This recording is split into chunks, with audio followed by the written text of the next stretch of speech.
Selamat siang anak-anak. Oke, untuk pertemuan kali ini, sebelum Ibu mengawali pembelajaran, Ibu mohon perlihatkan wajah kalian ya, biar Ibu bisa melihat wajah kalian dan kalian juga bisa melihat wajah Ibu ya. Oke, di awal pertemuan kelas 12 ini, sebelum saya mengawali pembelajaran, mari kita mengucapkan panganjali umat dulu. Om Swastiastu. Di awal pembelajaran kelas 12 ini, Ibu harapkan kita bisa bekerja sama dengan baik, serta apa yang saya sampaikan nanti bisa bermanfaat untuk kita semua. Dan gimana ya, saya rasa kalian pada waktu kelas 11 kita udah sempat bertemu ya, benar ya? Ini mau pada kelas 11 Ibu sudah sempat mengajar kalian dan kita berjumpa lagi untuk di kelas 12 ini. Sebenarnya sih Ibu untuk kelas 12 ini cuma ngajar satu kelas aja, yaitu kelas 12 AP1. Tetapi karena sistem pengajarannya sekarang ini masih daring, kita bergilir sama Pak Made Swardana ya. Yang sebelumnya materinya udah sampai di mana ya? Arianti. Coba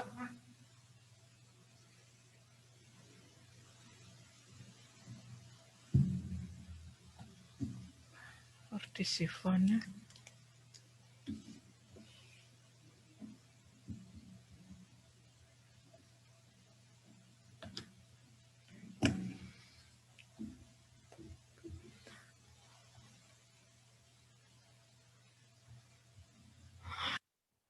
Oke, sebelumnya mungkin Pak Made Swardana sudah sempat menjelaskan tentang kitab suci Weda sebagai sumber hukum Hindu. Kitab suci Weda sebagai sumber hukum Hindu.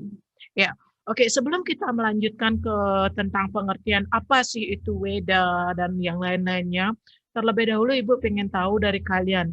Menurut pengertian kalian, menurut analisa kalian, apa sih yang kalian ketahui tentang Weda itu sendiri? Saya rasa semua orang tahu ya bahwa Weda itu adalah kitab suci agama Hindu.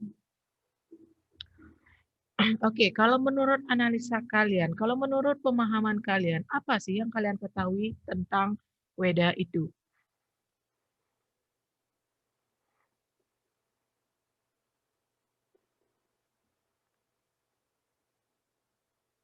Kayak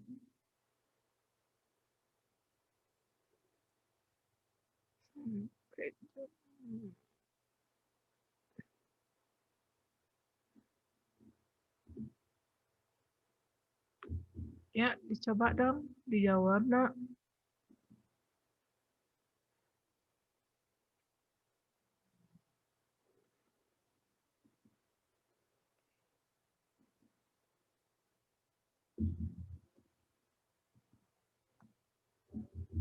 Berapa orang pesertanya ya? Dikit sekali yang ikut ya.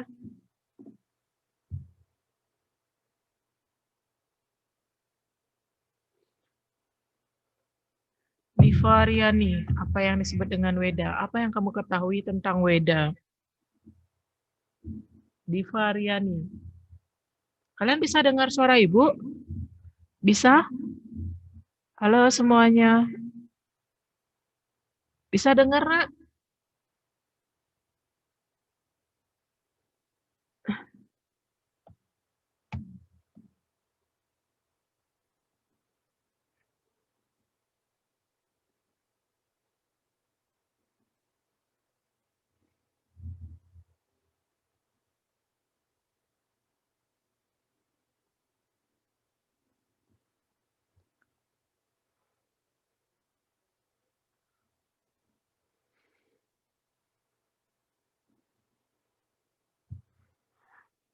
Oke, karena tidak ada yang mau menjawab, Ibu lanjutkan saja ya. sebelum kita membahas tentang Weda itu sebagai sumber hukum Hindu itu sendiri, terlebih dahulu Ibu akan menjelaskan tentang pengertian daripada Weda itu sendiri. Yang mana Weda adalah kitab suci agama Hindu yang bersumber dari Wahyu Ida Sang Yang Widiwasa. Yang mana kata Weda itu berasal dari bahasa Sanskerta, dari akar kata wid yang artinya mengetahui. Weda adalah kitab suci agama Hindu yang bersumber dari Wahyu Ida Sang Yang Widiwasa. Yang mana Weda itu berasal dari bahasa Sanskerta, dari akar kata wid yang artinya adalah mengetahui.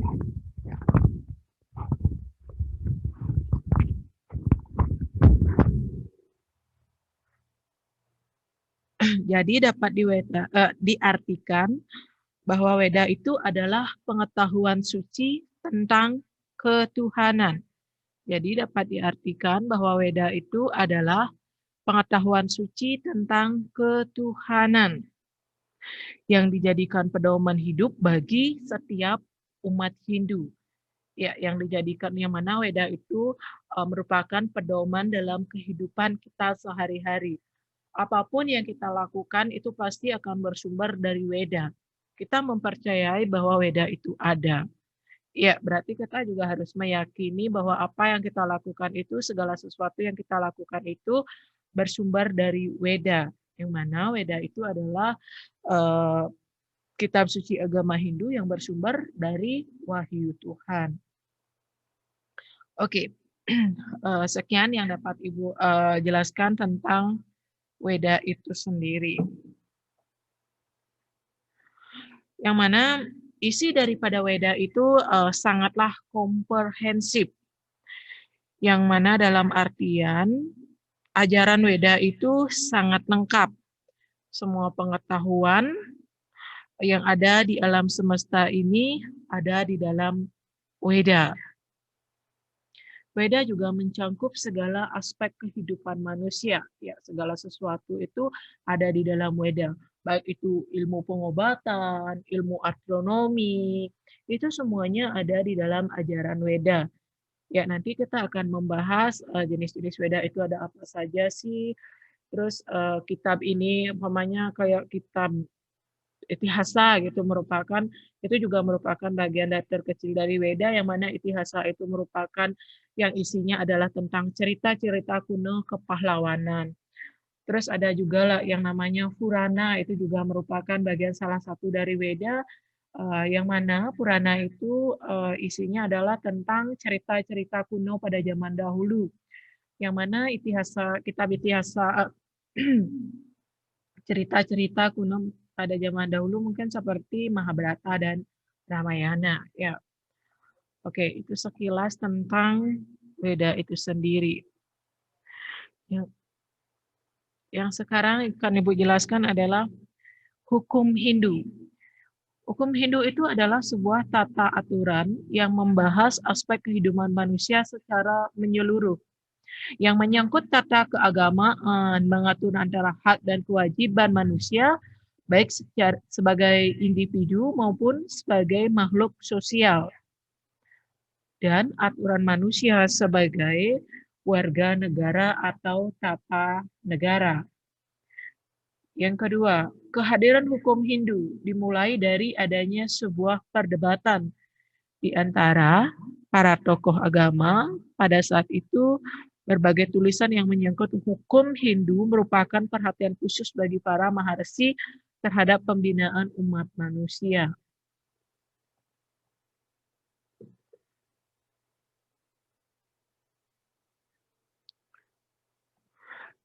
Oke, adapun beberapa maharsi yang diyakini sebagai penulis hukum Hindu, di antaranya ada Gautama, Bahudayasa, Sankhya Ikhita, Wisnu,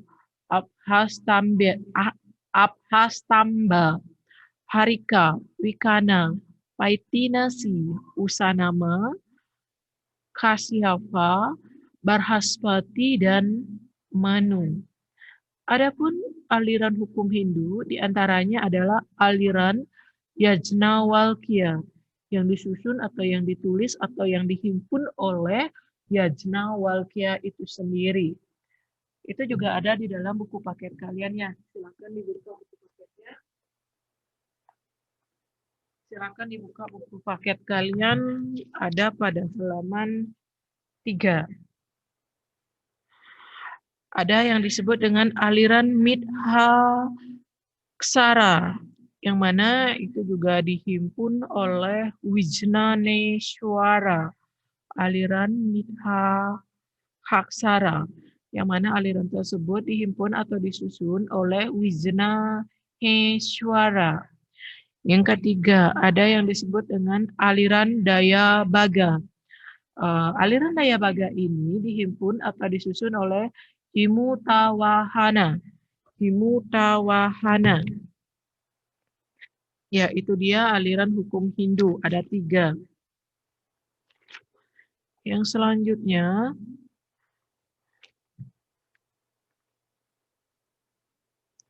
pengaruh hukum Hindu sampai ke Indonesia nampak jelas pada zaman Majapahit.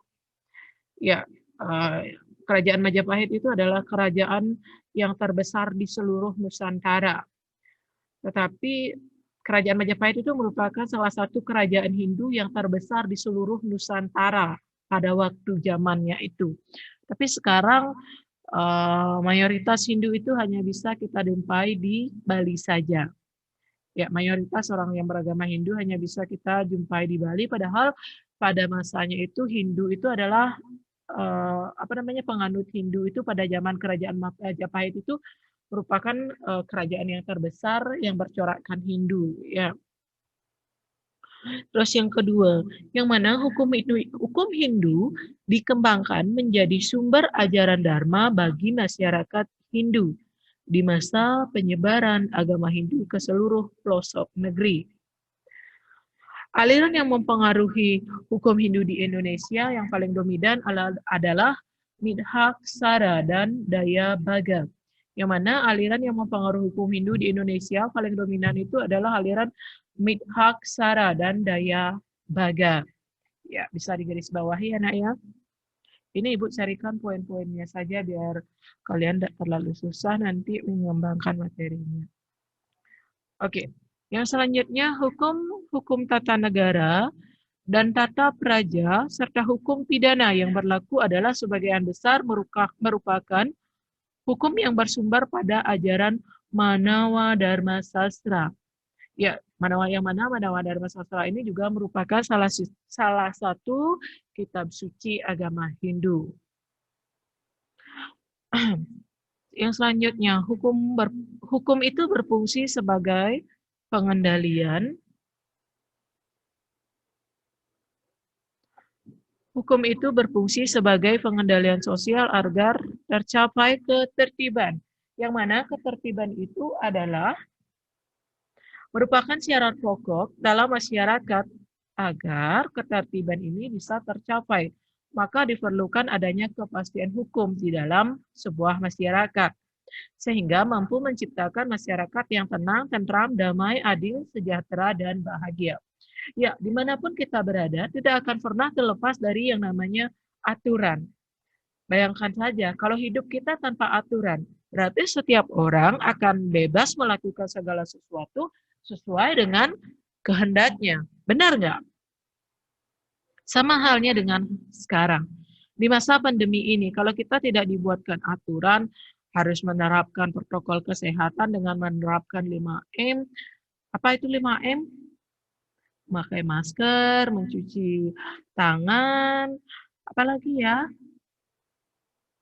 menjaga jarak, apalagi, dan yang lain-lain. Ya, kalau kita lalai atau tidak mengikuti protokol kesehatan itu, selain dapat membahayakan diri kita sendiri, tentunya itu juga akan dapat membahayakan orang lain juga.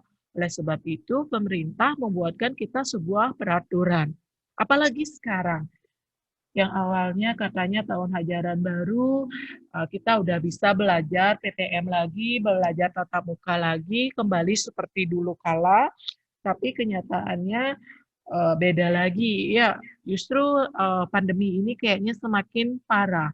Puncaknya sekarang, ya, yang mana eh, kasus itu menjadi bertambah banyak, bukannya menurun, tetapi justru bertambah sehingga pemerintah menerapkan PPKM ini, yaitu pemberlakuan pengetatan kegiatan masyarakat, ya, yang kita diusahakan untuk meminimalisir kegiatan yang dapat menimbulkan berkerumunnya banyak orang karena virus ini sangat suka dengan orang-orang yang berkerumun gitu ya, akan lebih cepat menyebar di tengah-tengah keramaian sehingga pemerintah menganjurkan kita itu untuk selalu diam di rumah ketika tidak ada hal yang begitu penting. Ya, itulah tujuannya dibuatkan sebuah aturan. Tujuannya pasti adalah untuk mencapai kedamaian, keadilan, menciptakan ketenangan, ketentraman, dan kesejahteraan bagi rakyatnya. Oke, itu apa tujuannya sebuah hukum? Ya, itu tujuannya kita dibuatkan aturan untuk menerapkan masyarakat yang damai, tentram, dan sejahtera. Yang selanjutnya,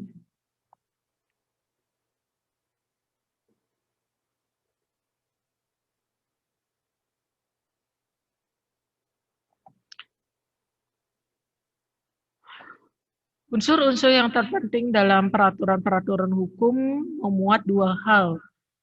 Unsur yang terpenting dalam peraturan-peraturan hukum memuat dua hal, yaitu unsur yang bersifat mengatur atau normatif.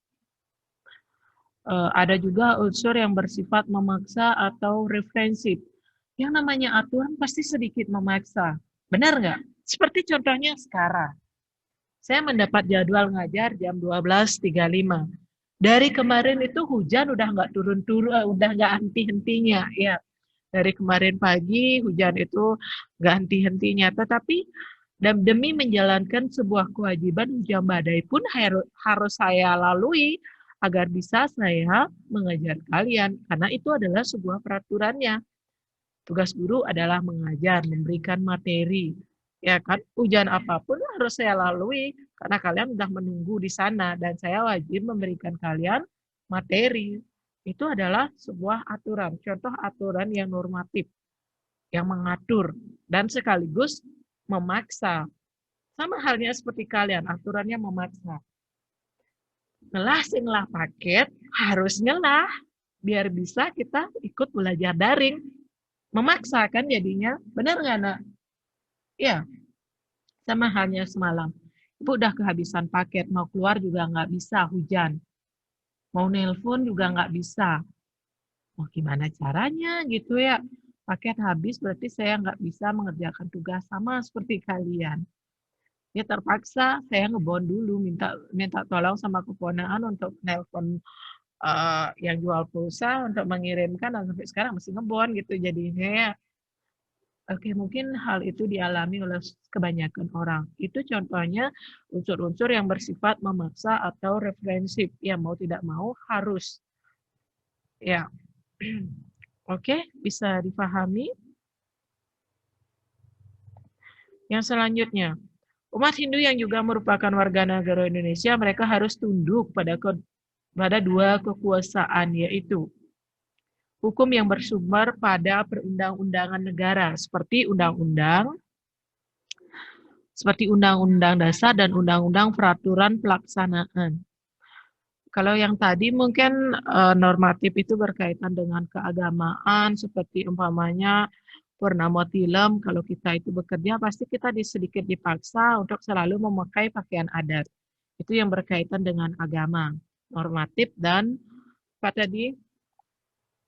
Referensif, sedikit memaksa yang terkait dengan norma dan ya, terus kalau yang peraturan yang berkaitan dengan undang-undang seperti contohnya sumber kekayaan alam itu dikuasai oleh pemerintah. Kita berhak menikmati jalan, terus lampu penerangan jalan, lampu listrik, air pump, kita berhak menikmati hal itu. Tetapi kita juga memiliki kewajiban untuk membayar tagihannya setiap bulan. Itu hukum yang bersumber pada undang-undang. Kita juga berhak mendapatkan perlindungan dari aparat ketika kita mendapatkan sebuah ancaman. Kita juga berhak menikmati fasilitas jalan dengan cara, tapi ada kewajiban yang harus kita bayar, yaitu membayar pajak. Pajak bumi dan bangunan, seperti contohnya kita membayar pajak kendaraan bermotor setiap tahun yang nantinya itu akan dipergunakan untuk merawat fasilitas jalan raya, untuk penerangan lampu jalan, untuk menggaji para pegawai pemerintah, itu ya. Antara ketika kita sudah mendapatkan hak, pasti akan ada kewajiban yang akan kita penuhi. Ya, kurang lebihnya seperti itu. Ya. Yang selanjutnya, hukum yang bersumber pada kitab suci sesuai dengan menurut agamanya masing-masing seperti yang kita katakan tadi. Seperti contohnya pernikahan. Pernikahan itu kan diatur di dalam kitab suci dan juga diatur oleh negara. Seseorang dapat dikatakan sah bersuami istri ketika mereka sudah melakukan upacara perkawinan. Upacara perkawinan tersebut dapat dikatakan sah apabila sudah dihadiri tri upasaksi seperti yang sudah Ibu jelaskan pada saat kelas 11 tahun lalu. Ya, seperti itu contohnya. Contoh hukum yang bersumber pada kitab suci. Ya, bisa dipahami?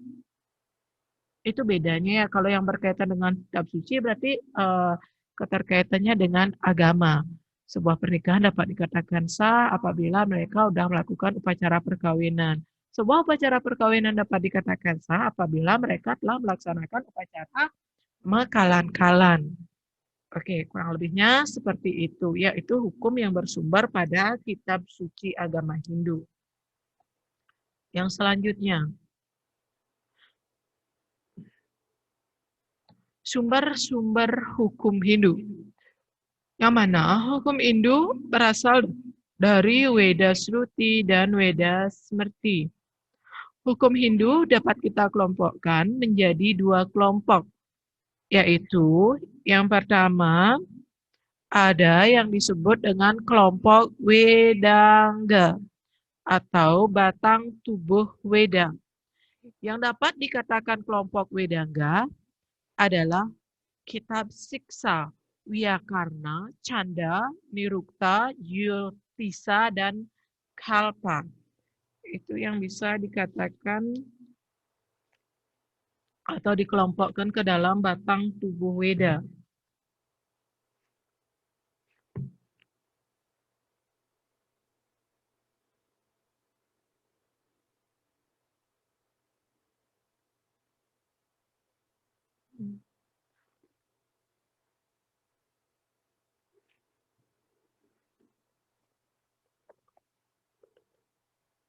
Sedangkan kelompok yang kedua adalah Upaweda atau Weda tambahan. Seperti contohnya adalah Ityasa, Purana, Arthasastra, Ayurveda, dan Gandharwa Weda. Dulu ya. Adapun bagian terpenting dari kelompok Wedanga adalah Kalpa, yang mana Kalpa ini adalah isinya padat dengan isi hukum Hindu, yaitu Dharma Sastra. Sumber hukum Hindu ini membahas aspek kehidupan manusia yang disebut dengan Dharma. Apa itu Dharma? Yang mana sumber hukum ini membahas aspek kehidupan manusia yang disebut dengan Dharma. Dharma itu adalah kebenaran yang sesuai dengan ajaran agama. Ya, Dharma itu adalah ajaran kebenaran yang sesuai dengan ajaran Dharma. Yang selanjutnya, hukum Hindu adalah dapat dilihat dari beberapa kitab-kitab lain yang telah ditulis yang bersumber pada Weda. Di antaranya ada kitab Saramuscaya, kitab Suara Jambu, Siwasana, kitab Purwagama, kitab Devagama atau Kartofati, kitab Kutara Manawa, kitab Adigama, kitab Kertaisma, kitab Kertaisma Subak, kitab Paswara.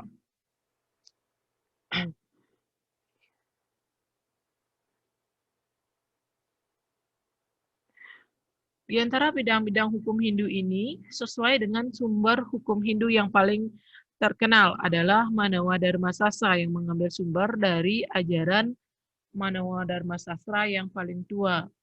Yang mana hukum keagamaan bidang ini banyak memuat ajaran-ajaran yang mengatur tentang tata cara keagamaan, yaitu menyangkut tentang antara lain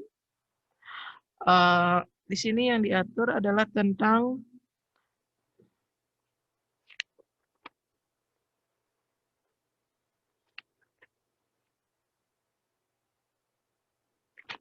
bahwa semua alam semesta ini diciptakan dan dipelihara oleh suatu hukum yang disebut dengan reta atau dharma.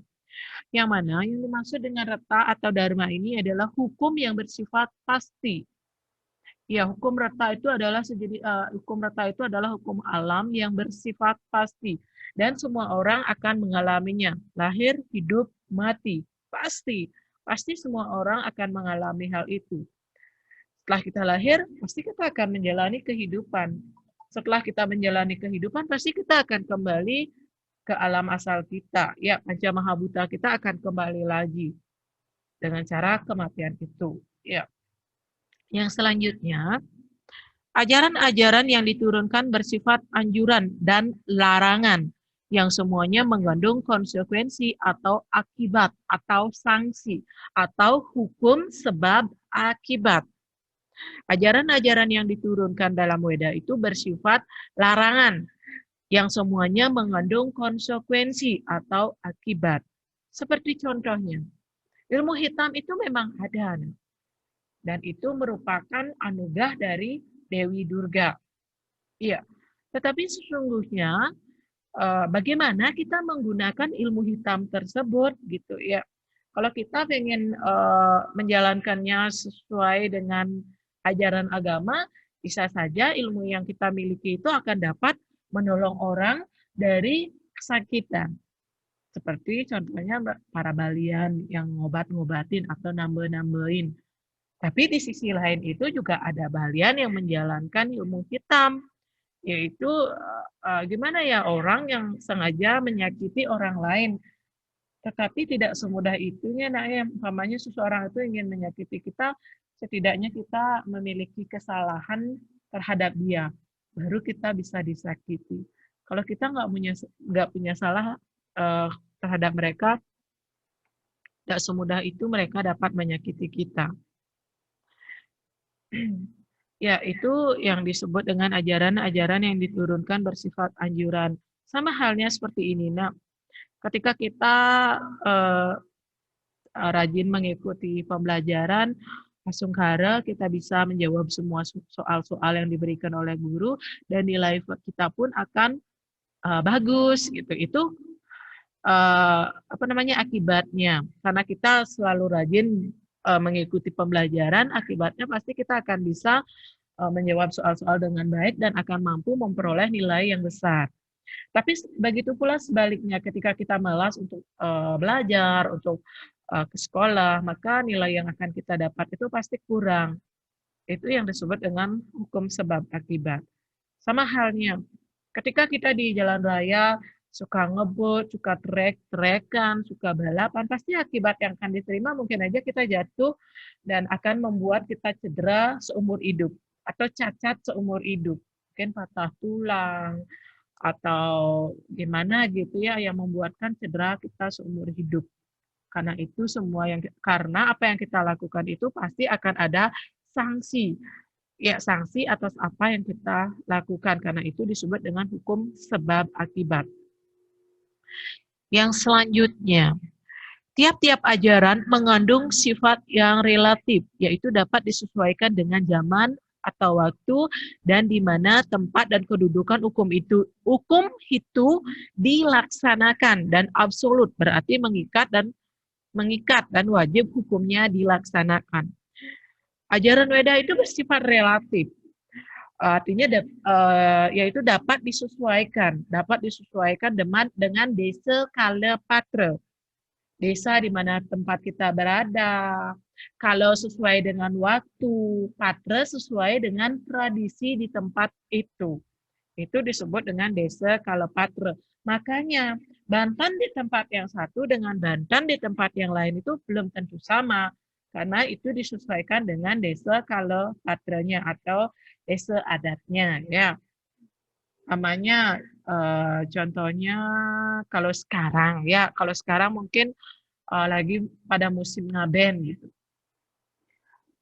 Karena di tempat ibu duasonya mungkin kurang, jadinya tidak melaksanakan upacara itu. Ya, karena disesuaikan dengan desa Kalepatrenya. Sama halnya orang yang menikah umpamanya. Kalau di tempat yang lain mungkin tidak apa namanya tidak harus mendapatkan banjar gitu ya, tidak dihadiri oleh banjar. Tetapi kalau di tempat ibu dibuatkan aweg-aweg, setiap terjadi pernikahan itu harus disaksikan oleh banjar. Pegedigan kukul, ya ada suara kukulnya kalau orang nikah dan harus didatangi oleh banjar gitu ya. Itu disebut dengan apa namanya segala sesuatu itu disesuaikan dengan desa Kalepatrenya. Oke, yang selanjutnya pengertian warna dharma berdasarkan pengertian golongan fungsional.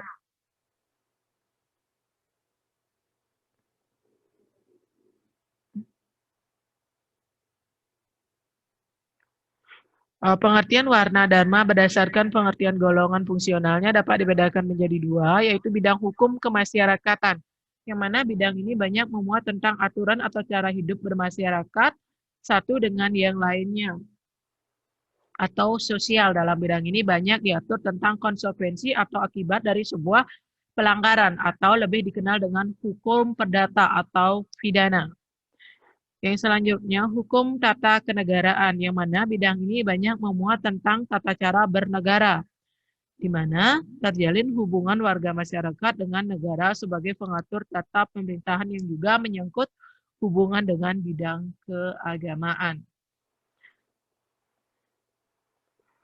Yang selanjutnya, sumber hukum Hindu dalam arti sejarah.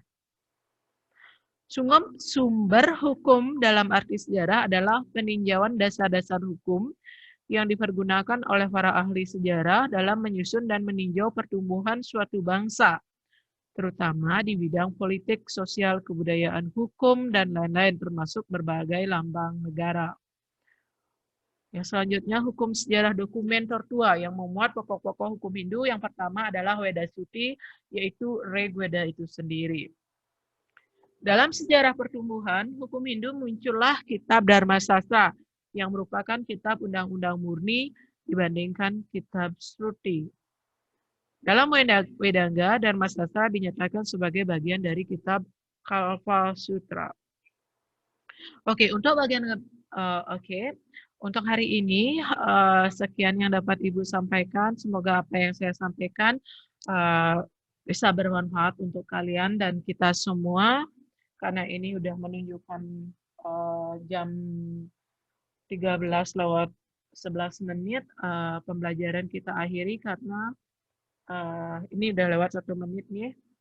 Untuk hari ini pembelajaran materi agamanya Ibu cukupkan sampai di sini. Sampai ketemu minggu depan dan Ibu akhiri dengan Paramo Santi. Santi, Santi, Santi.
Tes.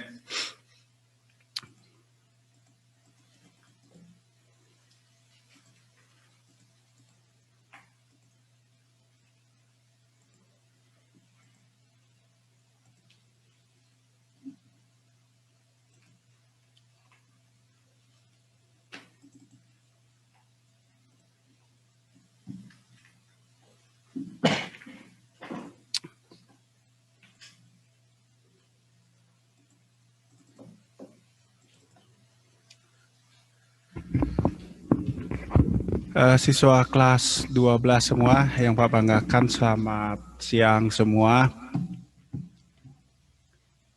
Kita berjumpa lagi di pembelajaran. Sebelum pembelajaran ini Pak lanjutkan, pertama-tama kita berdoa terlebih dahulu dengan ucapan panganjali umat, Om Swastiastu. Anak-anak kelas 12 semua, hari ini kita lanjutkan pembahasan kita. Minggu lalu kita sudah bahas bersama-sama tentang kedudukan Pancasila. Barangkali yang sudah mengikuti minggu lalu atau sudah ngecek juga di rekamannya, Pak, ada 4 pertanyaan. Silahkan kalau ada yang mau mencoba menjawab, silahkan ditunjuk tangannya. Yang pertama, sebutkan 4 fungsi atau kedudukan Pancasila bagi bangsa Indonesia. Minggu lalu Pak sudah bahas, silahkan. Oke, silahkan Wahyu Purnama. Selamat siang, Bapak. Siang Wahyu. Fungsi Pancasila ada 4, yaitu Pancasila 1 sebagai dasar dan ideologi. Ideologi artinya pandangan yang kebenarannya diyakini semua orang atau pandangan suatu bangsa. Ya, yang kedua, sebagai pandangan hidup atau way of life. Yang ketiga, sebagai pemersatu bangsa. Yang keempat, sebagai filosofis groundslag, yaitu fondamen filsafat atau pikiran. Oke, terima kasih Dewayu Purnama. Absen berapa ya? 12 sampai 10? Ini biar Pak catat. Absen 24, Bapak. 24 nih, semua. Berikutnya yang kedua, Pak, ada pertanyaan, apa yang dimaksud dengan Pancasila sebagai dasar negara dan ideologi negara? Silahkan tunjuk tangannya. Ini Arianti. Silahkan. Selamat siang, Pak. Iya. Arianti kelas apa ya? 11 sampai 9. 11, 12 itu deh. 12 sampai 9. Oh iya, ya. Nanti mau dipindahin ke gini ya. Ya, absennya berapa? Absen 7. Oke, silahkan. Pancasila menjadi dasar untuk mengatur penyelenggaraan negara. Terus?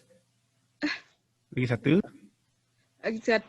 Dimaknai sebagai sistem kehidupan nasional. Dimaknai sebagai sistem hidup nasional. Oke, terima kasih Rianti. Yang ketiga, Pak tanyakan.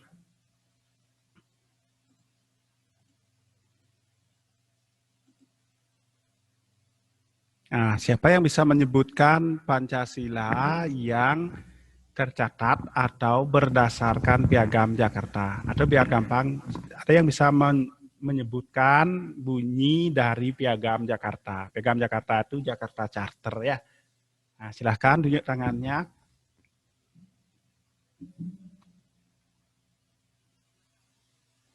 Ada? Ada 2 orang ya.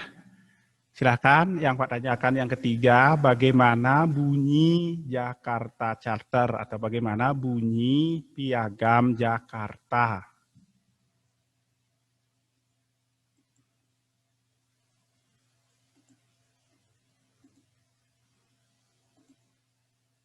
Nggak ada?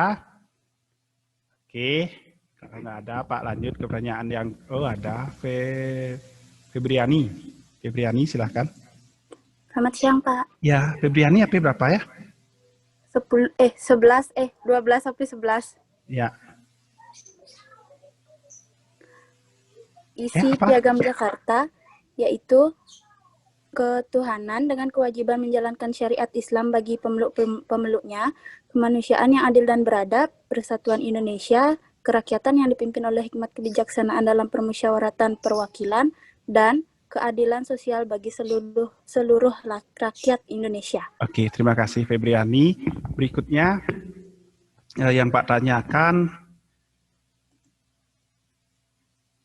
siapa yang bisa menyebutkan bunyi Pancasila saat sidang pertama BPUPKI atau Pancasila versi 1 Juni 1945. Nah, yang diungkapkan oleh Bung Karno kemarin. Kita sudah bahas. Gusti Ayu siapa nih ya? Coba liatin. Gusti Ayu Aripawitri. Gusti Ayu Aripawitri. Liatin dong tampangnya yuk. Sewa-sewan dan Pak. Ya, silakan. Isi sidang BPUPKI tanggal 1 Juni 1945. Yang pertama, kebangsaan Indonesia. 2, internasionalisme atau perikemanusiaan. 3, mufakat atau demokrasi. 4, kesejahteraan sosial. Dan yang terakhir yaitu ketuhanan. Yaitu ketuhanan. Oke, terima kasih Setiayu. Terakhir lagi satu. Yang Pak tanyakan, yang gampang saja. Sebut dan jelaskan apa yang dimaksud dengan trias politika. Di Indonesia, minggu lalu Pak sudah bahas menganut trias politika dari Montesquieu. Dalam trias politika itu di Indonesia ada istilahnya pembagian kekuasaan, bukan pemisahan, ya. Nah, ada 3 jenis kekuasaan di Indonesia. Ada yang masih ingat, silahkan disebutkan dan jelaskan artinya. Yang lain, silahkan. Setiayu sudah, Duayu sudah. Terus yang lain, silahkan.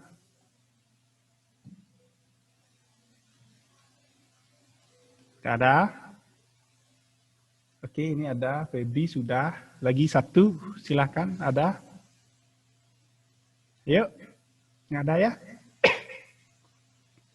Oke, Oki mana nih bilang? Oki, silahkan Oki Lestari. Yang sasio nasionalisme itu ya Pak? Apa? Pertanyaan Pak, jenis-jenis kekuasaan Indonesia ada 3. Coba Oki sebutin dan jelasin artinya. 1, sasio nasionalisme atau perpaduan dari nasionalisme, kebangsaan dan internasionalisme, perikemanusiaan. Rasio demokrasi yaitu perpaduan dari demokrasi dan kesejahteraan sosial. Yang ketiga, ketuhanan yang Maha Esa. Oke, yang lain. Itu masih kurang tepat. Terima kasih Oki atas jawabnya. Yang lain lagi satu aja. Sebelum Mbak lanjut, silahkan tunjuk tangan yang sudah. Yang sudah janganlah bagi sama temannya. Ada? Ada? Lagi satu aja. Ini ada Anggreni. Anggreni ada? Om Swastiastu, Pak. Anggreni kelas? Kelas 12 AP 9, Pak. Ya, silahkan. Pengertian trias politika adalah teori yang membagi kekuasaan pemerintahan negara menjadi 3 jenis kekuasaan, yaitu legislatif, eksekutif, dan yudikatif. Legislatif itu apa? Legislatif merupakan lembaga yang menjelaskan undang-undang. Bapak nanya legislatif ya Pak? Ya, maaf Pak, maaf. Ya, Pak. Maaf, saya ulangi. Legislatif merupakan lembaga yang berwenang dalam membuat dan menyusun undang-undang.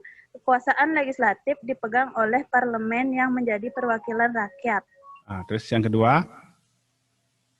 Yang kedua yaitu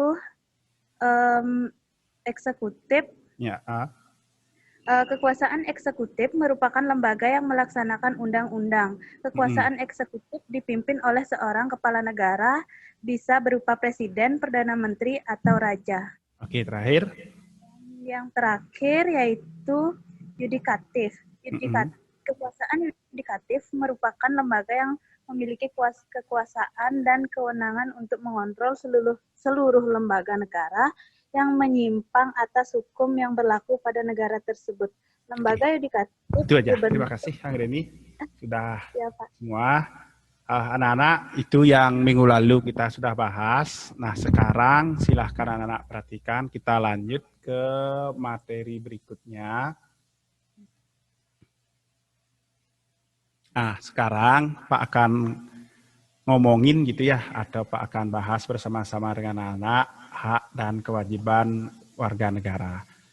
Nah, tentu dari judul ini anak-anak sudah bisa menebak atau memperkirakan kita akan ngomongin gitu, membahas hak dan kewajiban warga negara, di mana setelah kita bahas bersama-sama, Pak harapkan anak nanti bisa membedakan mana yang menjadi hak, mana yang menjadi kewajiban, terus warga negara itu apa. Nah, kita mulai. Anak-anak, sederhananya gini, kalian liatin di layar, kita bahas yang paling awal, hak. Hak itu sederhananya adalah sesuatu yang boleh diambil, boleh tidak. Itu hak. Nah, walaupun di buku atau di internet kalian baca ada pengertiannya banyak, tapi biar gampang anak-anak mengerti, Pak sudah coba ringkas. Kata kuncinya adalah hak itu apa? Hak adalah sesuatu yang boleh diambil, boleh tidak. Nah, sedangkan kewajiban itu ada kata kuncinya harus dilakukan. Dah, ini yang paling sederhana. Kita berangkat dari definisi. Kalau kalian cari search di Google atau di buku, itu sudah ada sangat lengkap. Tapi untuk menanamkan ke anak-anak, biar gampang membedakan, kayak kemarin, biar nggak bingung, legislatif itu kita ingat pertama katanya legislatif itu legal, sah. Eksekutif, kita caranya ingat itu eksekusi, berarti yang nyalanin, dan seterusnya.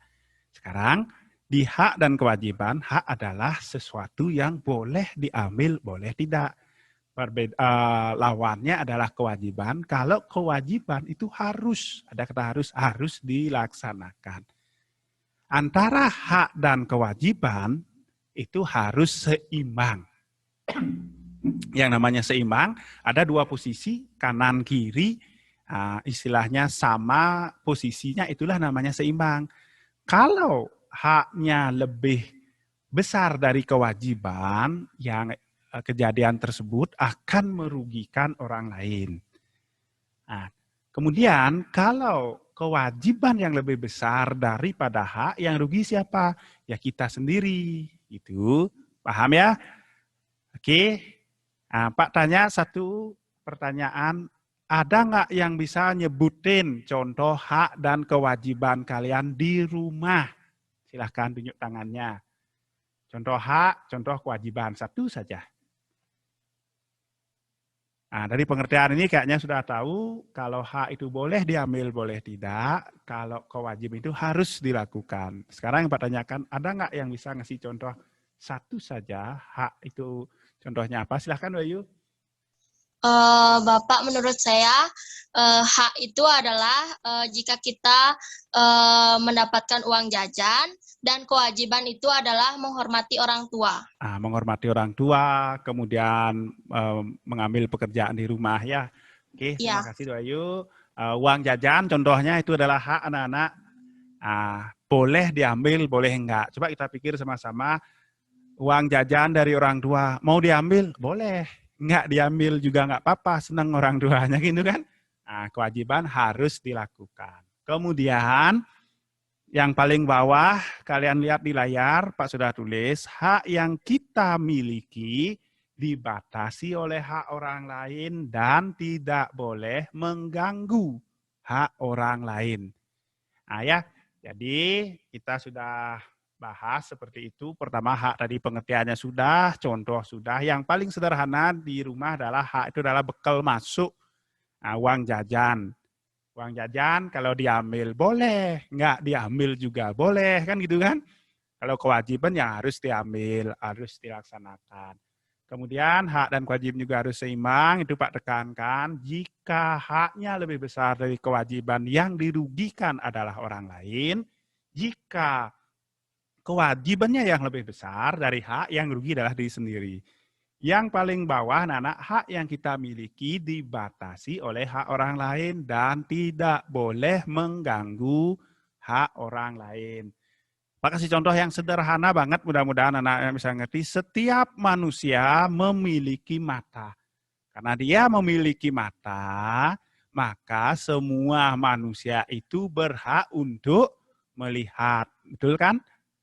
Nah, terus walaupun anak-anak punya mata yang pada dasarnya bisa kita gunakan untuk melihat, tapi tidak semua bisa kita lihat. Hak dari mata kita untuk melihat itu dibatasi oleh hak orang lain. Jangan ganggu. Contohnya, meskipun kamu punya mata, kamu punya hak untuk melihat.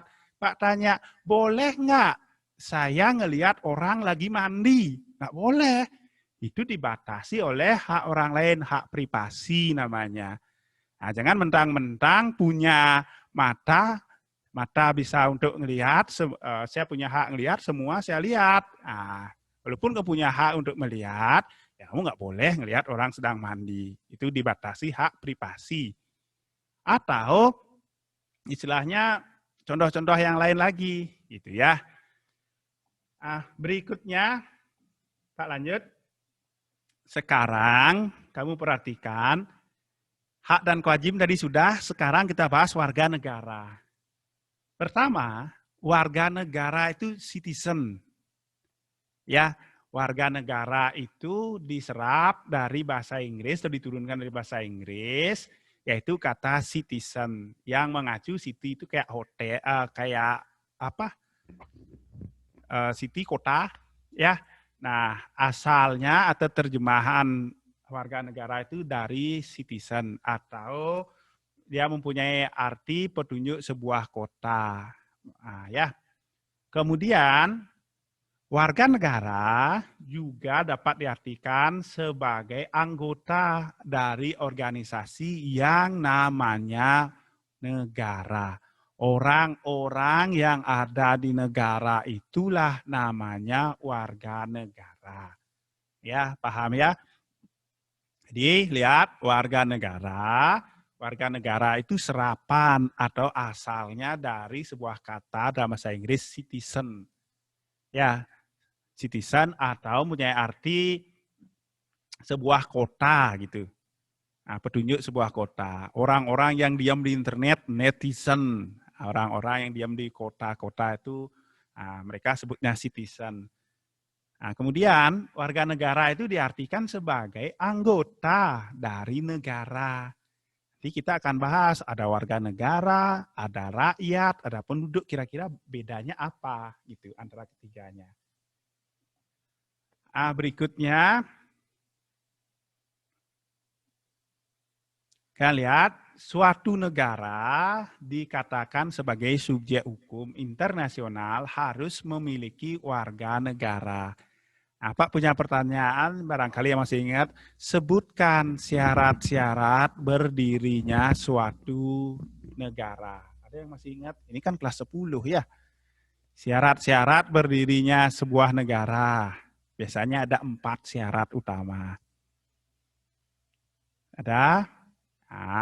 Silahkan matikan kamera, cari Google, habis itu ketik-ketik tunjuk tangan. Syukurnya kamu dari rumah, kalau di sekolah ini sudah banyak di depan muridnya. Oke, ada yang mau berpendapat silahkan. Syarat-syarat mendirikan suatu negara, ada yang masih ingat? Udah lupa semua ya, menguap semua. Oke, silahkan Ki. 4 syarat berdirinya suatu negara itu harus memiliki rakyat, wilayah, dan memiliki pemerintah, dan mendapat pengakuan dari de facto dan de jure. Oke ya, syarat mendirikan negara pertama kali itu ada wilayah. Yang kedua ada rakyat yang mendiami. Karena rakyat-rakyat itu perlu diatur, maka ada yang ngatur namanya memiliki pemerintah yang berdaulat. Yang berikutnya yang keempat apa? Ada pengakuan. Pengakuannya 2, de facto, de jure. Ingat yang sederhana-sederhana seperti itu, jangan ditaruh di luar kepala. Semua pelajaran sudah di luar kepala. Saking di luar kepalanya, ketika ditanya saya hadapi dengan senyum-senyum, gitu aja.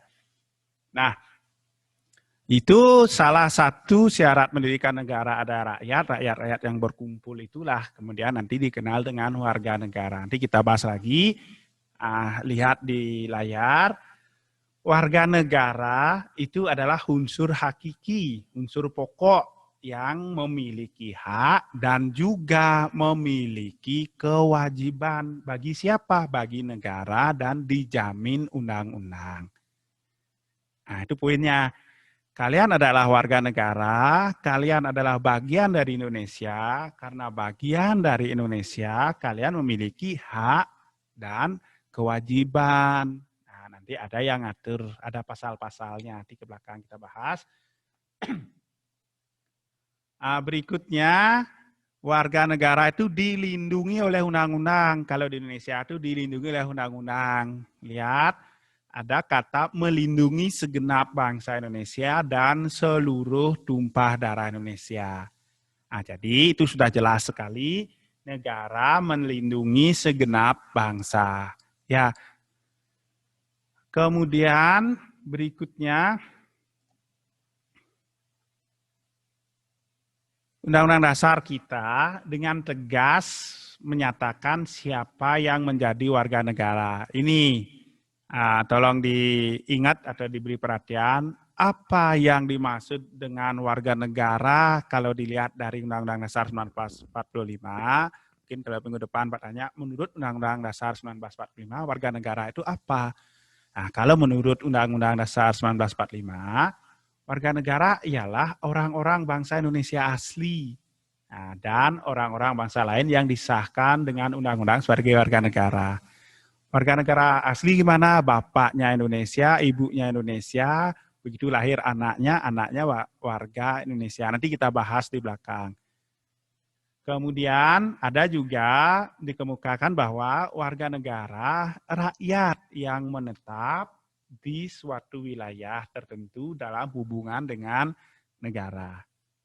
Nah, itu warga negara, anak-anak. Jadi ada pengertian menurut undang-undang, ada juga yang mengartikan dari asal kata. Ya.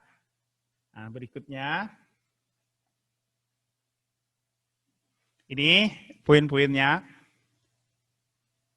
Warga negara itu akan senantiasa berhubungan dengan negara sebagai induknya atau organisasinya. Dia mempunyai hak yang harus dilindungi. Kemudian, ini yang paling penting di bawahnya, kalian lihat, dalam hubungan internasional, ada warga negara, ada orang asing, semuanya disebut penduduk. Nah, itu sudah tiga, kita sudah bahas rakyat, warga negara, penduduk. Jadi kalau besok Pak nanya penduduk itu apa, anak-anak jangan hadapi dengan senyuman. Kemudian kalau warga negara juga, warga negara itu apa?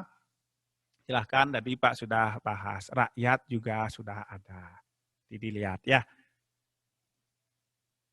Kemudian ini lihat. Penduduk. Penduduk dalam hubungan internasional adalah setiap warga negara atau orang asing yang semuanya ada di negara itu disebut penduduk. Kemudian, setiap warga negara adalah penduduk suatu negara. Ini yang penting. Warga negara adalah penduduk suatu negara, sedangkan penduduk belum tentu warga negara. Mungkin saja dia orang asing. Contoh gini, di Banjar Sanggingan ada 200 orang penduduk. Nah, ada 200 orang warga di Banjar Sanggingan. Karena ada hotel, datanglah warga negara asing lagi 10 orang. Nah, kan jadi 210 ya. Ada 210 warga, terdiri dari orang asing dan warga kita. Gitu. Ya.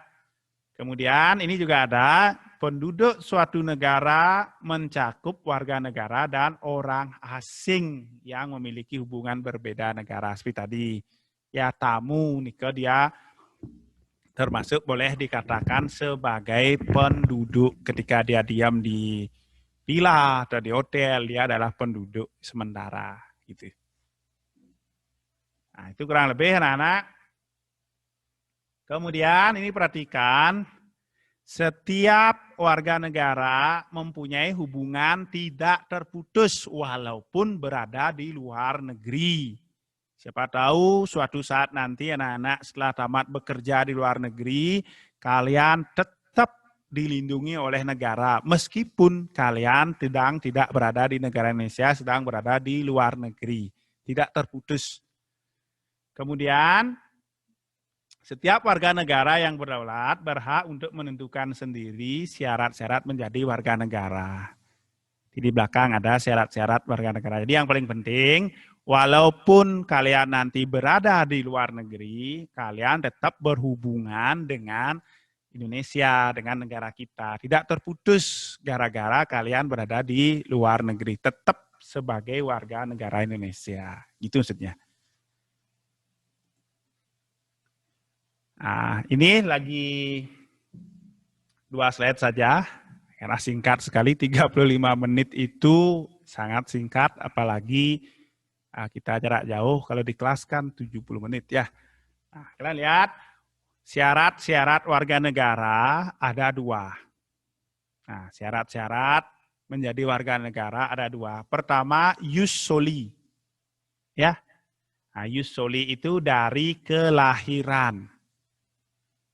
Dah, lengkapnya jus soli itu gimana? Dia mendapat kewarganegaraan atau dia menjadi warga negara atas dasar dia lahir. Nah, kayak kamu, kita semua kayak Pak, begitu lahir sudah di Indonesia, maka otomatis menjadi warga negara Indonesia. Karena berdasarkan kelahiran. Makanya penentuan warga negara seperti itu disebut dengan asas jus soli. Asas yang kedua itu adalah jus sanguinis. Nah ya, asas yang kedua itu jus sanguinis. Kalau jus soli dari kelahiran, kalau jus sanguinis itu berdasarkan keturunan atau, nah ini lihat jus soli, dia lahir artinya ditentukan oleh tempat kelahirannya. Di mana dia lahir, itu kuncinya. Lihat, perhatikan. Nah, jus soli sama dengan dari tempat kelahiran. Dah. Kemudian, jus sanguinis. Nah, kalian perhatikan, dari hubungan darah. Artinya, kewarganegaraan ditentukan oleh orang tuanya. Nah, orang tuanya maksudnya. Nah, ya, jadi ada 2 syarat menentukan warga negara, ada jus soli, jus sanguinis. Jus soli dari tempat lahirnya, yang kalau jus sanguinis berdasarkan keturunan. Dah, itu anak-anak yang Pak sampaikan dari warga negara. Sebelum Pak akhiri, Pak review sedikit. Pertama, yang ini Pak nggak usah review hak dan kewajiban, itu anak-anak sudah tahu. Yang perlu Pak tekankan, pertama, tadi kita bahas warga negara, itu asalnya dari kata terjemahan citizen, dari bahasa Inggris citizen. Dah. Kemudian, warga negara itu diartikan sebagai anggota dari negara. Ini sudah. Dari namanya kita sudah tahu warga negara itu anggota suatu negara. Kemudian suatu negara itu wajib memiliki warga negara karena syarat mendirikan negara ada wilayah, ada rakyat, ada pemerintah, ada pengakuan. Kemudian sebagai warga negara, khususnya warga negara Indonesia, kita semua dijamin oleh undang-undang. Ada di pembukaan Undang-Undang Dasar 1945. Bunyinya melindungi segenap bangsa Indonesia dan seluruh tumpah darah. Nah, ya, sebagai warga negara, kita mempunyai hak dan juga mempunyai kewajiban. Mungkin kalian dengar bayar pajak. Itu yang paling umum kewajiban kita bayar pajak. Habis itu bayar samsat, pajak kendaraan itu nyamsat. Nah, nanti kita bahas lagi apa sih hak dan kewajiban kita di Indonesia, seperti itu. Kemudian yang terakhir itu penduduk, tadi sudah. Penduduk itu mencakup warga negara dan orang asing. Nah, itu kuncinya. Penduduk mencakup warga negara dan orang asing. Kemudian syarat menjadi warga negara ada 2. Pertama namanya asas ius soli. Ius soli itu status warga negaraan ditentukan oleh tempat lahir. Kamu lahir di Singapura, kamu menjadi warga Singapura. Kamu lahir di Malaysia, jadi warga Malaysia. Ada bule lahirin anak misalnya di Indonesia, kamu menjadi warga Indonesia. Itu kalau yang dianut adalah ius soli. Ya. Kemudian misalnya gini, ya nggak negara dah. Nah, kamu dari Ubud, habis itu ngelahirin anak di Tegalalang. Kalau menurut ius soli, maka anaknya akan menjadi warga Tegalalang. Ya, ada seorang orang tua, dia dari Ubud, lahirin di Tegalalang, anaknya lahir, kalau menurut ius soli dia adalah warga Tegalalang, bukan warga Ubud. Kemudian, kalau ius sanguinis, seperti tadi, ada pasangan melahirkan di Tegalalang, dia dari Ubud. Nah, kalau menurut ius sanguinis, di anaknya tetap sebagai warga Ubud, bukan warga Tegalalang, sekalipun dia ngelahirin di Tegalalang. Itu contohnya, sederhana. Nah, sama seperti tadi, kalau ada bule lahirin di Indonesia, punya anak di Bali misalnya, nah, dia dari Belgia, dia tetap warga Belgia. Kalau yang dipakai ius sanguinis. Kalau yang dipakai ius soli, maka ada tamu dari Belgia ngelahirin di Bali, di Indonesia, maka anaknya itu menjadi warga Indonesia. Itu. Ya. Nah, anak-anak, untuk pertemuan kali ini, karena singkat, mudah-mudahan ada beberapa hal yang bisa anak-anak tangkap seperti itu. Karena singkat, nggak berasa, Pak sudah lewat, udah hampir 40 menit. Untuk pertemuan hari ini, Pak akan sudahi dulu. Nanti kalau ada yang terlewat, silahkan putar lagi rekamannya. Kemudian kalau ada PR, ada tugas, silahkan seperti biasa langsung dikirim. Kalau nanti sudah buka, silahkan langsung dikirim. Ya, untuk hari ini itu yang bisa Pak sampaikan karena waktunya sangat singkat. Pertemuan kali ini Pak akhiri. Tetap jaga kesehatan, apalagi musim cuaca seperti ini, selain dalam kondisi pandemi, situasi cuacanya juga nggak menentu. Kalian tetap jaga kesehatan, ke sekolah penting, kesehatan juga penting. Jadi tetap taati arahan dari pemerintah, pakai masker dan lain sebagainya. Jangan istilahnya jangan neko-neko seperti itu ya. Toh juga kalau besok gara-gara apa kamu nggak ngikutin aturan, kalau kita sakit pemerintah juga sulit kan itu ya, pokoknya diikuti aja, pasti pemerintah kita melakukan yang terbaik untuk kita ya. Oke, Nika untuk hari ini Pak akhiri, Sina Bantu Pramasanti, Om Santi Santi Santi. Om.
Sudah? Oke. Ibu ulang ya. Pada pertemuan hari ini materinya masih sama. Ibu buka dengan Panganjali, Om Swastiastu. Ya, kita dengan materi surat lamaran pekerjaan. Kita lanjutkan materi sebelumnya. Ibu ingin tahu dulu, kalian masih ingat nggak materi yang Ibu ajarkan sebelum minggu lalu?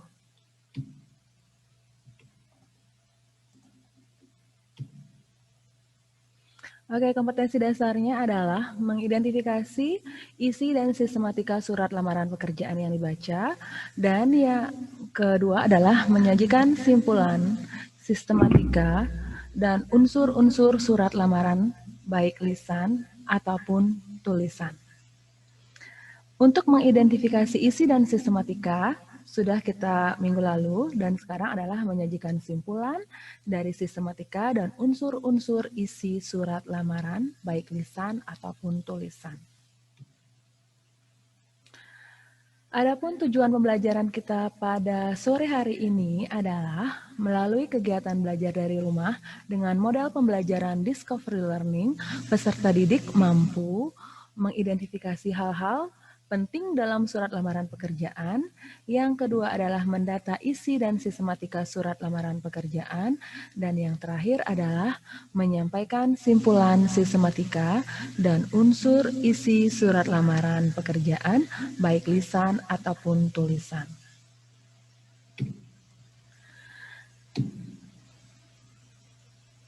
Pengertiannya sudah, Ibu cukupkan saja. Nah, coba yang ingin menjawab, silahkan angkat tangannya. Ibu akan bertanya mengenai nomor-nomor ini. Jadi kalau misalnya 1, itu namanya apa? Silahkan angkat tangannya. Ibu pengen tahu kalian masih ingat nggak pelajaran yang minggu lalu. Nanti angkat tangannya ya.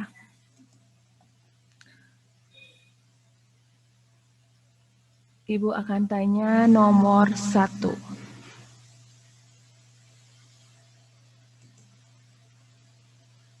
Silahkan Gusti Ayu. Baik, selamat siang, Bu. Selamat siang. Untuk poin nomor 1 adalah tempat penulisan tempat dan tanggal penulisan surat. Ntar dulu, Gusti Ayu nomor berapa, kelas apa? Kelas 12 AP11, nomor absen 6. Nomor absen 6. Ya. Silahkan jawabannya nomor 1 itu apa? Penulisan tempat dan tanggal penulisan surat. Oke, boleh nggak, Ibu bertanya lagi, boleh nggak tempatnya tidak dicantumkan?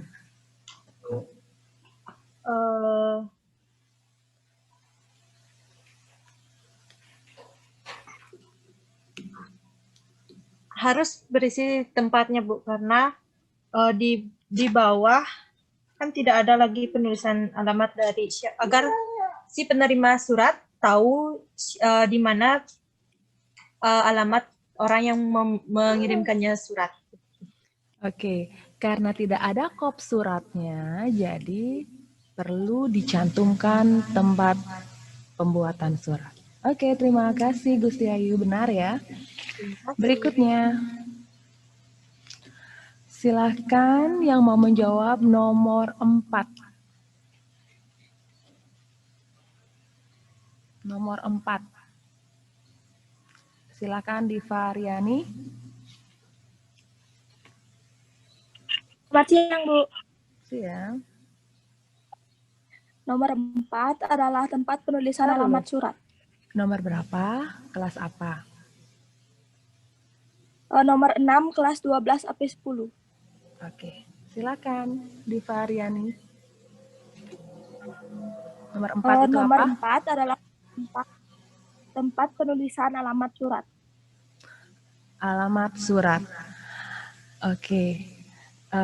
Kalau misalnya Ibu tanya maksimal berapa baris untuk alamat surat yang baik? 3 baris. 3 baris. Terus apakah boleh ada tanda titik di akhir? Tidak. Penulisan alamatnya bagaimana? Yang terhormat, titik, HRD Ratnawati Hotel. Terus?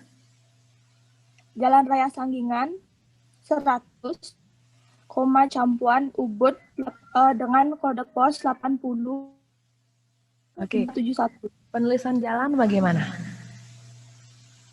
Boleh disingkat atau tidak? Tidak boleh disingkat. Oke. Tidak. Benar ya. Terima kasih Divariani. Ya, terima kasih Bu. Ya, sama-sama. Berikutnya. Silakan yang mau menjawab nomor 9, 10, 11. Gampang.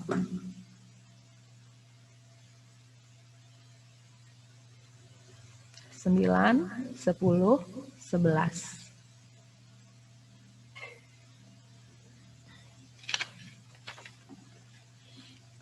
Silakan Ana Agung Ria Chandra. Selamat siang, Bu. Ya. AP berapa? Jadi untuk AP 11, AP 12 sampai 11, Bu. 11 nomor? 11. 28. Apanya 28? Nomornya 28? Ya, nomor absennya, Bu. Oh, kira ini Bu nomor 11. Oke, silahkan. Agung. Jadi yang nomor 9 itu diisikan salam penutup. Ya. Terus nomor 10 tanda tangan dan nomor 11 itu nama pelamarnya. Oke. Terima kasih, benar ya. Terima kasih, Bu. Iya, sama-sama. Pertanyaan terakhir. Surat lamaran pekerjaan termasuk ke dalam teks apa dan karena apa? Oke, silahkan Hoki. Selamat siang, Bu. Hoki, silahkan. Ya, surat lamaran pekerjaan termasuk ke dalam teks eksposisi karena dilihat dari strukturnya berisi tesis, argumen, dan penjelasan. Coba diulang.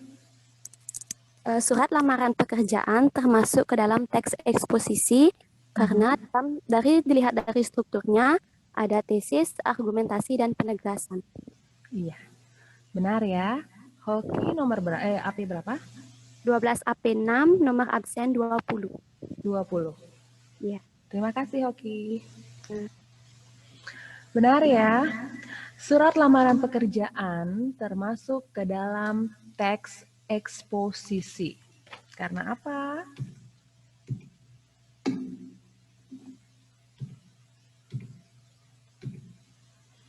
Karena surat lamaran pekerjaan terdiri dari strukturnya yaitu tesis, argumentasi, dan penegasan ulang. Seperti yang sudah teman kalian sebutkan tadi. Ibu tidak panjang lebar lagi menjelaskan karena sudah minggu lalu. Sekarang Ibu lanjut yang belum ya, dari sistematikanya.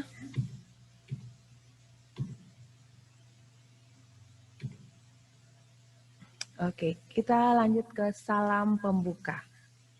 Bagian nomor 5 adalah salam pembuka. Salam pembuka adalah sebagai tanda hormat penulis surat kepada penerima surat. Jadi yang dengan hormat, misalnya Om Swastiastu, itu namanya salam pembuka. Tapi yang resmi, yang formal adalah dengan hormat, koma di belakangnya. Penanda surat yang sopan dan beradab. Kemudian, pencantuman salam pembuka itu dianjurkan sebelah kiri sejajar dengan margin kiri. Jadi, dia sejajar dengan yang dia tidak pakai paragraf gitu. Berikutnya, setelah kata dengan hormat digunakan tanda baca koma. Hormatnya tidak memakai kapital, tapi dia kecil. Contohnya seperti ini. Sudah? Itu namanya salam pembuka. Berikutnya.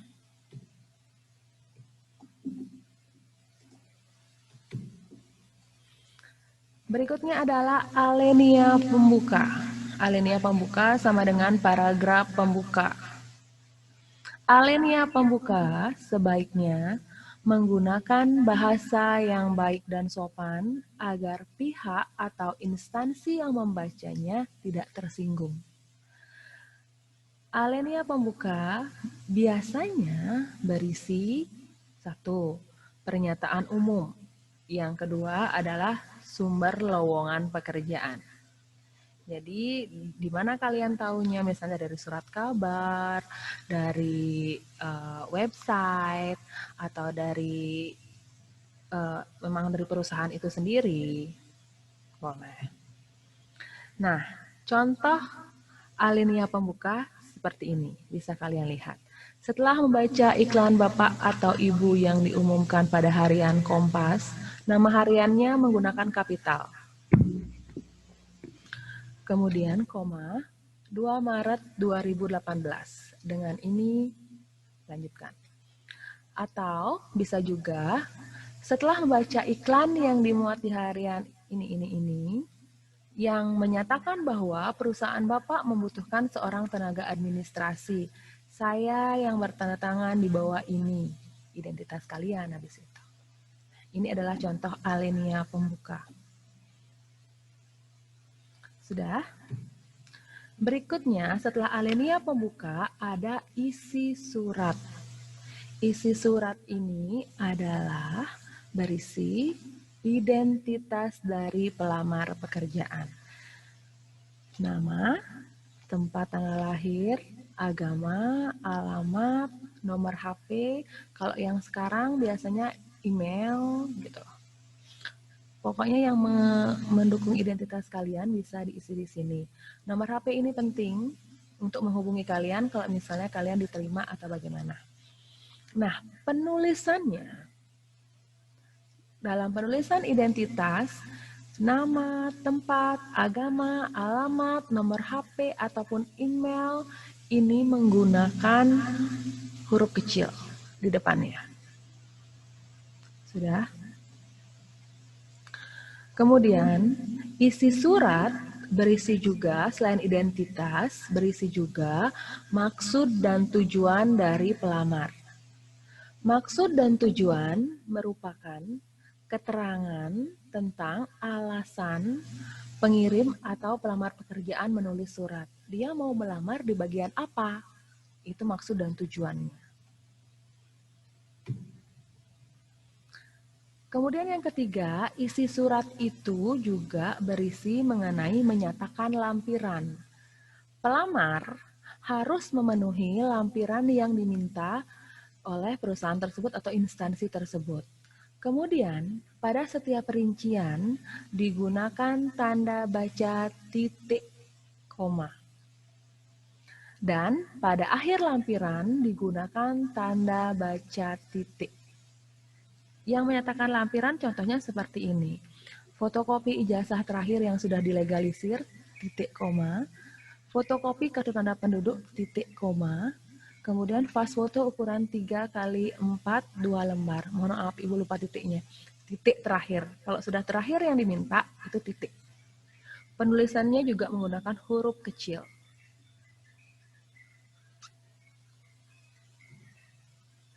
Nah, contohnya seperti ini. Isi surat yang pertama berisi identitas. Ini kan menggunakan huruf kecil. Hendra Prasetya misalnya nih ya. Tempat tanggal lahir, pendidikan, oh ini tempatnya kurang. Kemudian alamatnya. Nah, ini maksud dan tujuannya. Mengajukan lamaran pekerjaan sebagai teknisi komputer Solonet. Di buku kalian ada.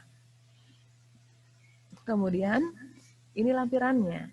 Sebagai bahan pertimbangan, saya lampirkan fotokopi ijazah terakhir. Nah, ketika menulis ini, bisa kalian menggunakan huruf kapital depannya, bisa juga kalian menggunakan huruf kecil. Kalau yang di identitas, dia menggunakan huruf kecil. Kalau di lampiran, karena dia ada nomornya, jadi bisa menggunakan kapital, bisa juga menggunakan huruf kecil. Tanda baca di akhirnya, titik koma, dan terakhir baru titik. Sudah? Apa yang dilampirkan adalah apa yang diminta dari perusahaan atau instansi. Kalau dari perusahaan atau instansi tidak menginginkan apa yang dilampirkan, jadi normalnya menggunakan ini, paling fotokopi ijazah terakhir, fotokopi KTP, pas foto, dan daftar riwayat hidup. Nah, kemudian yang terakhir adalah penutup surat lamaran pekerjaan. Tadi sudah ada alinea pembuka, kemudian isi surat, dan terakhir adalah penutup surat. Di dalam surat lamaran pekerjaan, isi penutup harus menunjukkan keantusiasan pelamar pekerjaan kepada instansi yang dituju dan berisi juga ucapan terima kasih.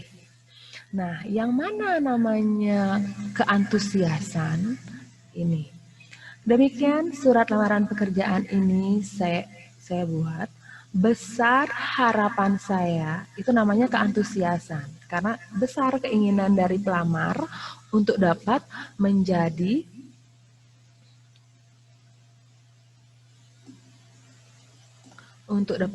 bagian dari perusahaan yang Bapak atau Ibu pimpin. Jadi itulah yang namanya keantusiasan. Karena ada tulisan besar harapan. Jadi dia sangat ingin untuk bekerja di sana. Kemudian ucapan terima kasihnya. Atas perhatian Bapak atau Ibu, jangan pakai atas perhatiannya, itu kurang sopan. Karena Bapak atau Ibu itu diganti dengan nya. Itu kurang sopan. Jadi jangan pernah menggunakan atas perhatiannya, saya ucapkan terima kasih. Jangan ya. Tapi yang benar itu adalah atas perhatian Bapak atau Ibu, saya ucapkan terima kasih. Cukup ucapkan terima kasih. Tidak perlu terima kasih yang sebesar-besarnya, terima kasih yang sebanyak-banyaknya, tidak perlu. Itu namanya kata-kata mubazir. Walaupun sebanyak-banyaknya, walaupun sebesar-besarnya, artinya tidak sama, terima kasih, itu aja. Jadi untuk mengefisienkan dari tulisan kalian, jadi cukup saya ucapkan terima kasih. Sudah? Berikutnya adalah salam penutup. Jika pada awal ada salam pembuka dengan hormat, tentulah diakhiri juga dengan salam penutup. Sebagai surat lamaran pekerjaan ini, salam penutupnya menjadi sangat penting. Salam penutup itu sebagai bentuk etika, sopan santun, dan penghormatan. Contohnya adalah hormat saya, koma. Ingat, jangan menggunakan hormat kami. Kenapa? Karena surat lamaran pekerjaan ini adalah surat yang ditulis oleh pribadi. Jadi, kata gantinya adalah saya, karena satu orang. Kalau misalnya hormat kami, berarti surat lamaran pekerjaannya dibuat oleh banyak orang. Makanya kami kata gantinya. Jadi karena ini ditulis oleh perorangan atau pribadi, jadi salam penutupnya itu adalah hormat saya. Lanjut, nomor 10 dan nomor 11. Itu ada tanda tangan dan nama pelamar. Tanda tangan ini biasanya berada di pojok kanan bawah surat. Lalu di bawahnya ditulis nama lengkap. Hormat saya, koma, tanda tangannya, kemudian siapa nama yang ada di identitas itu ditulis lengkap. Namanya aja nama terang, jadi nama lengkap dan jelas. Jadi harus sama di identitas, nama kalian di identitas sama dengan nama yang ada di bawah tanda tangan. Sudah? Untuk materi surat lamaran pekerjaan cukup sekian. Yang ada bertanya silahkan angkat tangannya. Ibu masih punya waktu? Silahkan yang mau bertanya kurang jelas atau Ibu terlalu cepat, silahkan bertanya, angkat tangannya.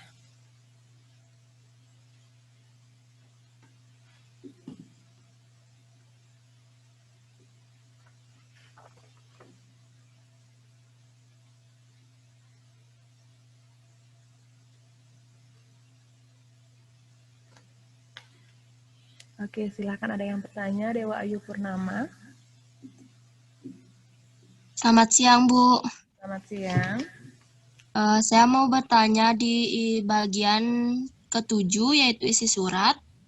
Berarti penulisannya itu pada saat nulis nama itu berarti huruf kecil, dan pada saat nulis nama berarti misalnya nama lengkapnya kan Dewa Ayu gitu, huruf besar, di depannya huruf besar, di belakangnya biasa kecil. Nanti kalau misalnya kayak ini Hendra Prasetya, hanya besar, P-nya besar. Ya. Tapi untuk nama di depannya itu huruf kecil semua, seperti tempat dan tanggal lahir itu kecil semua berarti ya, Bu ya?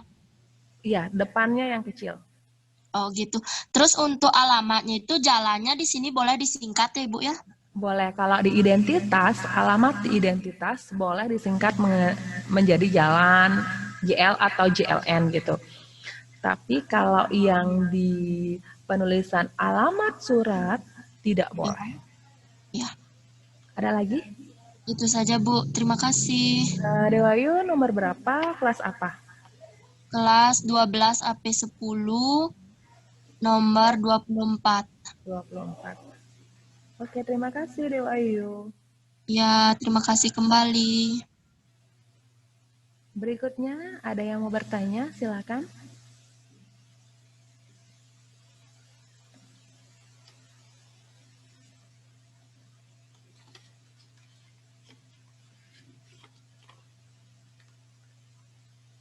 Ibu masih punya waktu, silakan yang mau bertanya atau kurang jelas seperti yang tadi, bagus ya pertanyaannya.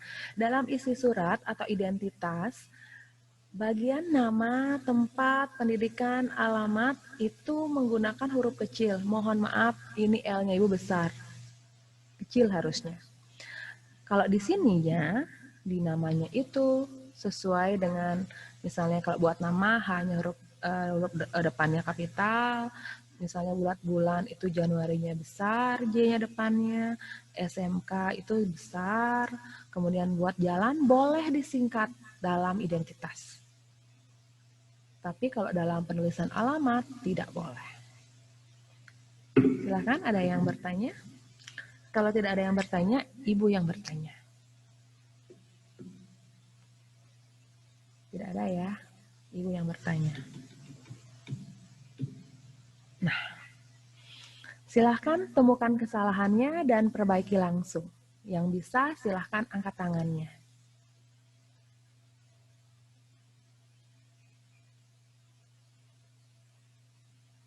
Gampang. Kesalahannya cuma ada 2. Ada 2 kesalahan. Silahkan temukan dan perbaiki.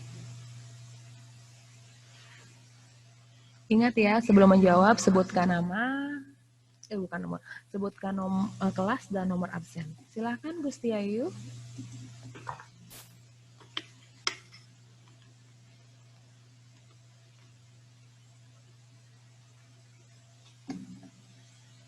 Bentar dulu. Silakan.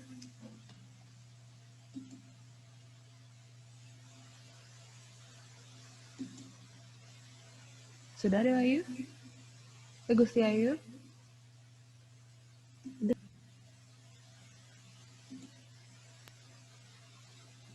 Sudah, Bu. Kedengaran, Bu? Sudah. Silakan. Kesalahannya ada pada penulisan lampiran. Jika satu berkas, cukup tulis 1, tidak berisi angka. Kemudian kesalahan yang kedua yaitu tulisan berkasnya seharusnya menggunakan B huruf kecil, bukan huruf kapital. Gusti Ayu yang AP11 nomor 6? Ya. Benar ya. Lampiran di sini ada 2 kesalahan seperti yang Ibu sebutkan tadi.